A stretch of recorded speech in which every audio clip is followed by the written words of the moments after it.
IBA MBA admission ভাইভাতে আপনি আপনার nervousness কিভাবে দূর করবেন। আজকের ভিডিওটা একটু আনকনভেনশনাল হবে, কারণ আমি আপনাদেরকে র্যান্ডম ট্যাকটিক্স বলার জায়গায় একটা ওভারভিউ দেওয়ার ট্রাই করব, যেন আপনি বুঝতে পারেন ভাইভাতে আসলে হচ্ছেটা কি। দেখুন, ডে শিফটে সিট আছে 120টা, আর যারা রিটেনে টিকে তাদের মধ্যে থেকে 180 জনকে ডাক দেওয়া হয়।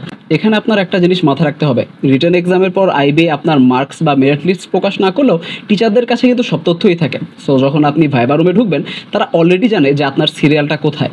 সো একবার ভাবুন যে প্রথম 50 জন বা 70 জনের মধ্যে আছে, তাকে বাদ দিয়ে যে 120-এর পরে সিরিয়ালের কাউকে নিবে, সেটা চান্স খুবই কম। আর এই রুলগুলো আপনাদের বেলাও খাটে। এখন আপনার মনে হতেই পারে যে তাহলে ভাইবা নেওয়ার রিজনটা কি। একবার ভাবুন, আপনার রিটেন এক্সাম খুব ভালো হয়েছে, কিন্তু আপনি মানুষের সামনে কথাই বলতে পারেন না। আপনার মনে রাখতে হবে যে আইবিএ একটা বিজনেস ইনস্টিটিউশন। ভাইবা নেওয়ার মেইন রিজন হচ্ছে আপনাকে একটু চেক করে দেখা যে আপনি একটা ইন্টারাকশন ক্যাজুয়াল জানা সত্ত্বেও অতিরিক্ত ভেঙে পড়ছেন কিনা, বা এমন হচ্ছে কিনা যে আপনি মানুষের সাথে প্রপারলি কথাই বলতে পারছেন না। সো ভাইবা বোর্ডে নার্ভাসনেস কাটানোর মেইন ট্রিক হচ্ছে এটা মাথায় রাখা যে আপনার নার্ভাস থাকার আসলে কোনো রিজন নেই। আপনার অলরেডি রিটেন এক্সামের মার্ক চলে এসেছে, আর আপনি টিকবে নাকি টিকবে না সেটা মোটামুটি শিওর।